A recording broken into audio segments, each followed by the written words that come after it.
So hi, my name is Evgeny. I am the producer of the game called Beholder, and today I'm going to try to share some experience of mine with you about developing and publishing this game.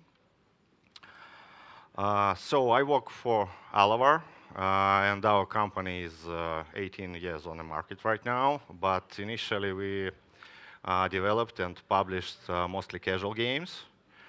Uh, Time managers, hidden objects, farm frenzy series, you name it.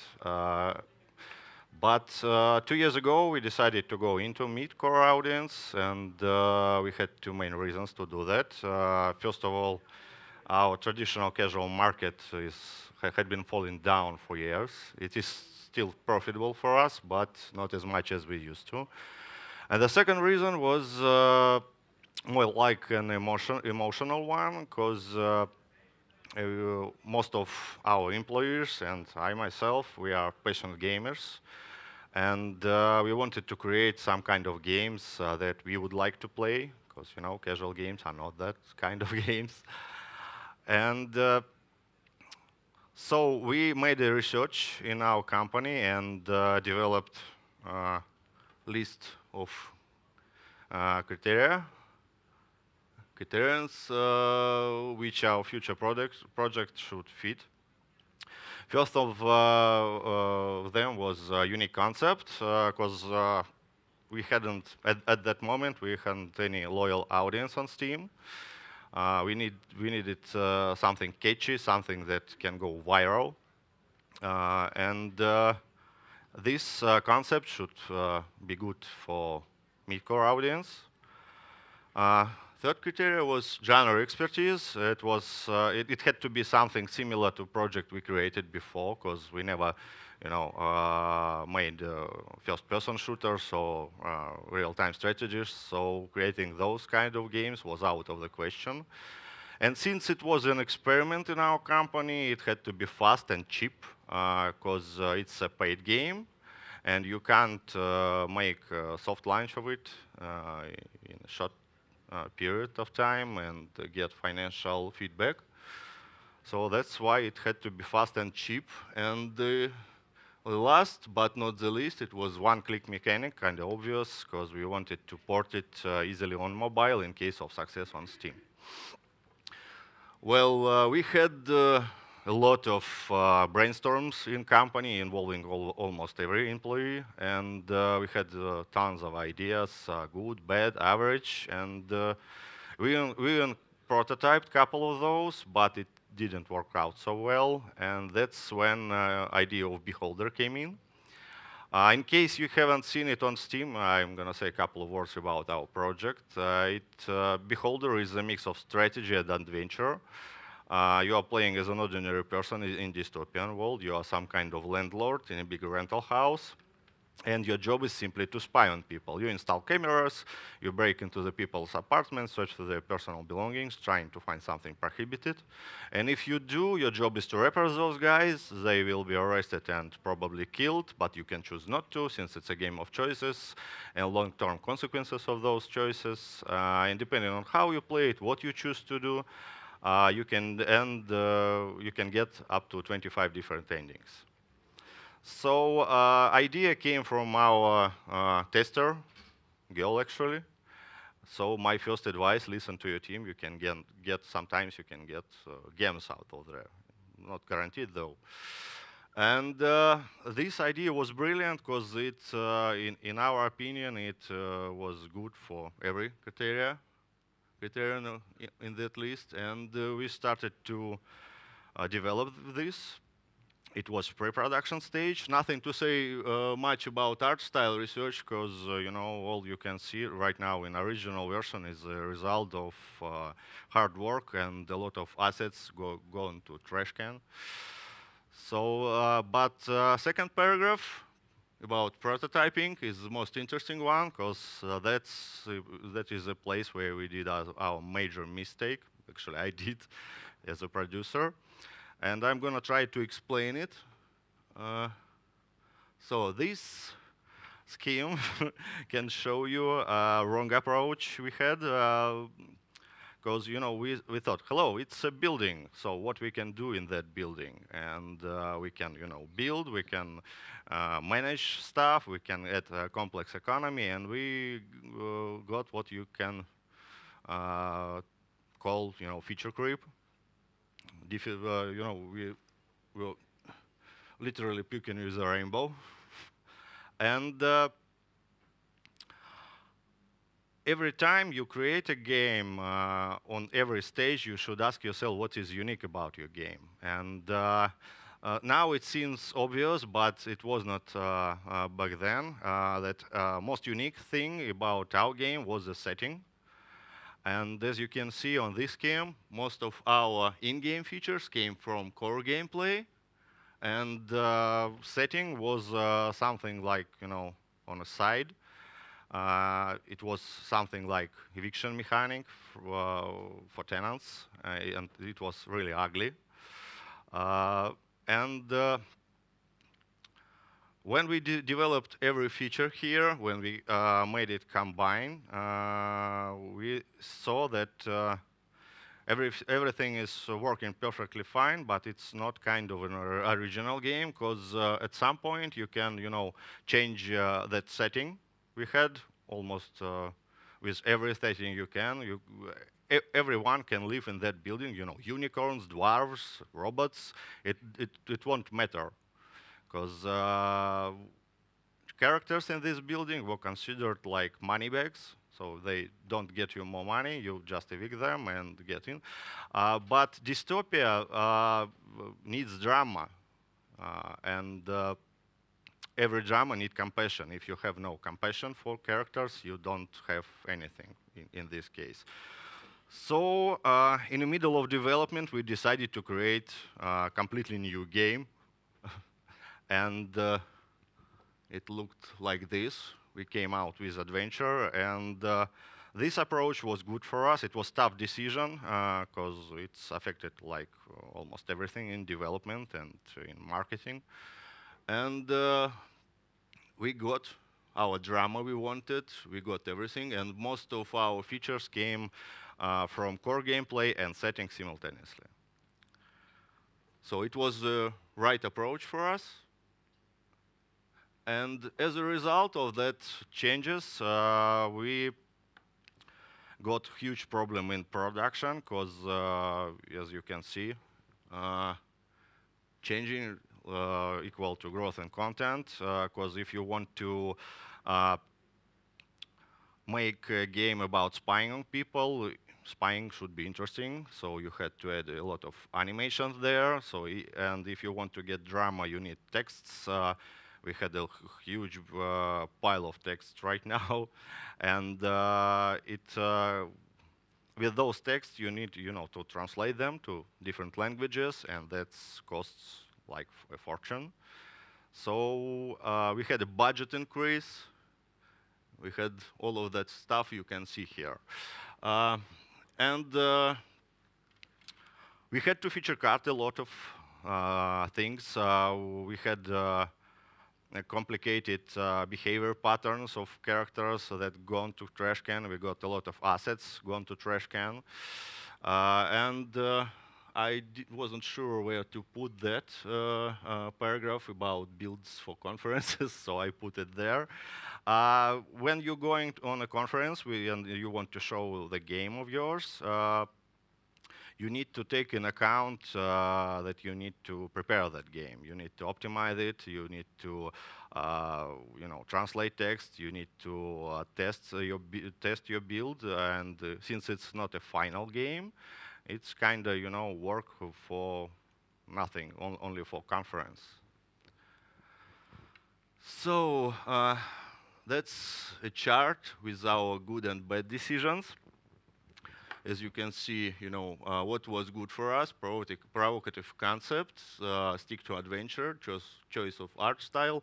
And one of the best decisions we made, it was a beta test, because it's a great instrument to to get feedback from your players. And we got around 35,000 people to download our beta test version and to uh, 35,000 people submitted poll. It was huge, and they helped us a lot to improve our game. They helped us to motivate our team because we got very positive feedback. You see, at the moment when we decided to change our core genre, we had to work like harder and harder. Whole team and I myself, we had 3 months in a row without weekends, and that was tough. And when we released the beta version, we were so exhausted and tired of that project. We thought that we created a piece of shit, actually. And when we got that feedback from players, very positive feedback, it was like, second breath. Our whole team was, excited about finishing that. We understood that we are on the right track right now. And last one in a good decision list was localization pack. Actually, it's more about Chinese translation, because those guys are huge right now. Almost half of our players Chinese, and that's really great place to a really great place to be. So my advice for you guys: definitely get Chinese translation. It was simplified Chinese, because most of major titles, like big one, AAAs, they have Chinese translations, but indie games has not. And it costs, a lot of money to translate on all that languages, but it's kind of worth it. So about bad decisions, please know that it's considered only our case. Bad decision, Kickstarter, well, it was bad for us because, first of all, we failed that campaign. You have to know what you do, exactly what you do in this Kickstarter. Our theory was that Kickstarter has organic traffic in it. It's enough to create a good game and everyone gonna see it. No, that doesn't work like that. So you need to hire agencies and stuff, and it was a bad decision because we spent a lot of resources on preparing that campaign. So indie game stand, those guys are fraud. If you are planning to get free giveaways, get your keys, Steam keys for free, it's okay, it's perfectly fine. But if you are planning to sell your keys on that, site, don't do that, because they just gave away all of those keys, a lot of them, like I think from 6,000 to 8,000 keys, just for free, and they made their money on advertising and stuff, and we got nothing. And it's looked like a fraud to me, because we had an agreement and so on. Gamescom, well, if you don't have spare money for booth or for traveling there, because it's kind of expensive, it's more like a customer conference. And if no one knows you, in our case, that's how it was, you have no point to go on a customer conference, at least at Gamescom, because they have a lot of German kids. They don't speak English, and you can even get some feedback from them. So they just go crazy. And we at the end of that conference, we even told their parents that it's too much violence, not for kids, because they were just sitting and playing, and nothing happened. So next, about our release. So what is vital when you are releasing a game? Fast reaction and hot fixes, of course. And we had the day and night shift for, I think, 2 weeks after release. Because players doesn't care, and I think they don't know about time difference. So they want to get their answers right now, or they can, get you negative feedback, and your score on Steam gonna fall down, and you're gonna get less sales after that. Uh, Localization matter because almost uh, almost half of our improvements in updates were with bad translations, and the people hate that. So you have to, react fast. And I can, suggest you to say no to early access, because if in case you're developing some multiplayer stuff, it's okay. But in case you have something like we had, some adventure or just single player game, no point to go on early access because you have only one release. And the good place to be on Steam, most traffic comes out there, is popular new releases category initially. And if you go on early access, you don't get there. So let's see. Yeah, be polite with everyone, because you can have like really bad and negative and stupid reviews from players, and if you're gonna be rude to them, other players are gonna be rude to you. So even the shittiest review, you need to be polite every time you're answering questions. So about prices and first advice is don't be greedy. Our title costs like $9.99 right now. It's a really good price for it because we get into category when we of games before $10. We are always there, and regional prices are great too. Yes, you get less money from every unit sold, but you have units sold.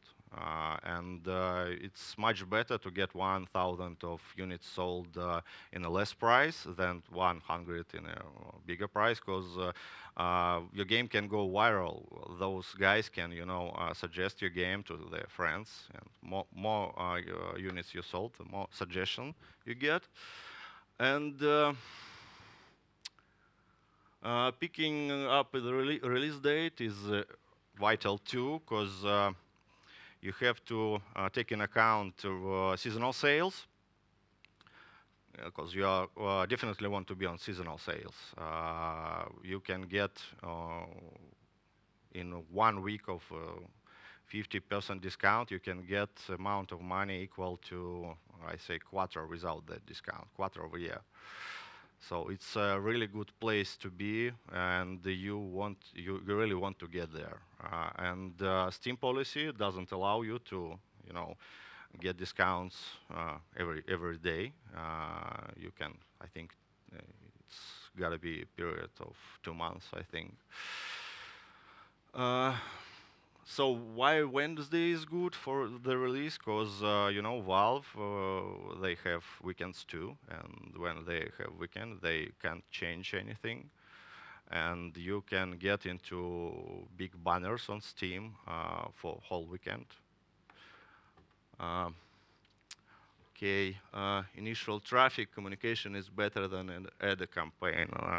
Well, we got most of our initial traffic in Russian channels. We worked with a lot of, communities like Peekaboo and some other stuff, just telling about our game. And we even created some quests in their communities, so they can, go through that quest and win some, free keys. And we got a lot of keys to you. We pass a lot of keys to YouTubers. You can easily Google that list of YouTubers in internet, and yeah, with some luck, you can get big ones. We send almost to everyone, and we got, I think, Sandy. He's a Minecrafter. He has like 3 million of subscribers, and that was good because we saw it on sales. And PR agencies. Let's think. Yes, we try to work with them, but that is kind of questionable for us because you can't see if it's sufficient. Steam doesn't allow you to. It cuts referral links. You can't see if that peak of sales is about agency work or maybe some other stuff happening there. So it's up to you to decide. And those agencies are not cheap, so it's kind of questionable to go there. So conferences, it's really nice to be on some conferences like GDC or maybe DevGam. You can see, you can show your game there to people who are in development and publishing business, and they can, uh, tell you what they think about it and get your feedback earlier. But that's sometimes that's cost a lot. You have to travel there. And the collaboration with indies, that's something we tried and it worked well. We got a bundle with two other developers, two other games. One of them was This War of Mine, and the other is Orwell, of the surprise attack, I think. Yes. And it's still right now on Steam, and in this way you can get discount. I think right now it's 15%, and it's always there, despite of Steam policy. And it was not huge, but we got like 15,000 units sold via that bundle. That was really nice. So final slide is something about figures. So we had 14 months in development, and it was still fast and still cheap, but our main goal initially was 10 months of development. In an ideal world, that could work. And as you can see, we have a lot of words in our game because we decided to change it to adventure. And it really costs a lot to localize that. DLC is coming. I think it's going to be released on April. We're going to see how it works out and maybe create another or maybe create second part of Beholder. And right now we have around 210,000 units sold on Steam directly. We released our game on Origin, and we are on our way to GOG. We have very positive feedback from players, and that's great. And as you can see on this pie, yeah, almost half of our players are Chinese, so create Chinese translations, guys. Yeah, it's gonna be a slightly different story if this pie gonna be with money, because I think most of our growth is North America right now. It's still a huge market. So I think that's kind of it. It was pretty fast. If you have any questions, you can ask, or if you have them, you can come directly to me. Thank you. Thank you very much. And yeah, any questions? Round of applause. Hey, thank you for the. It doesn't work. Thank you for the talk. My question is: have you discounted your game at the start? Yeah. I think it was 15%. Discounts is a great thing, really. Steam is all about discounts. And if I can switch back to picking up a release date, guys, never release your game during seasonal sale, because it's like bad idea.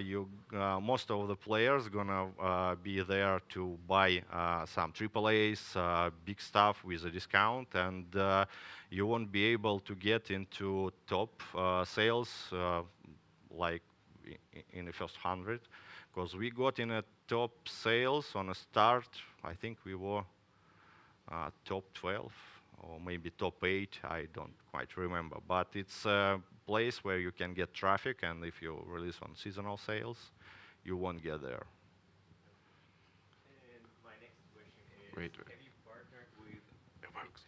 have you partnered with Chinese developers or publisher to get your game on Chinese territory? No, that was a surprise for us because we didn't partner with anyone. All our partners was just localization team, and Chinese players are really great and supportive. In case you have, we had great reviews from guys because they, hey, I love those guys. They have Chinese translation. Oh my God, they have voiceovers.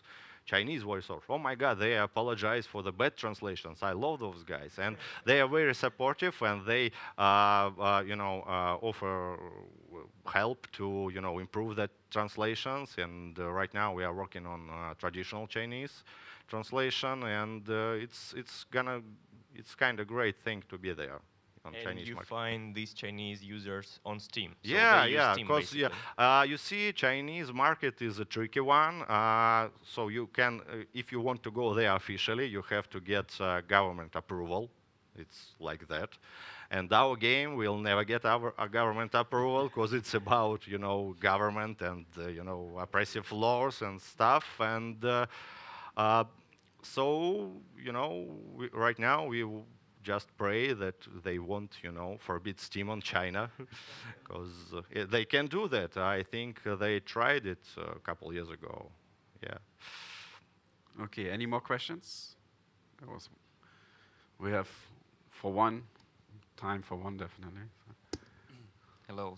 My question is, how do you handle community? So basically, what are you doing? Is it like your team, someone on your team involved with community management? And specifically, as you have many Chinese players, who handles that? So You mean community? Yes. Well, that's kind of tricky question. Well, we managed to find a guy who is, a passionate player and a fan of ours. I think he's a student in China who is helping us right now. But initially, we didn't have anyone. We were not, prepared for that big Chinese thing. So all we had to do, to use Google Translate. That was awful. To answer those guys, and we got some, principles to understand while we're doing that. First of all, you have to translate it on English, not Russian. No, that's Google Translate from Chinese to Russian is crazy stuff. And second thing, you need to, get your phrases very short, so it's gonna be much better in translation to answer those guys. Okay, thank you. I can just highly recommend for you guys who didn't try Beholder yet to try it definitely out. Yeah, get it on Steam, or the mobile version is coming.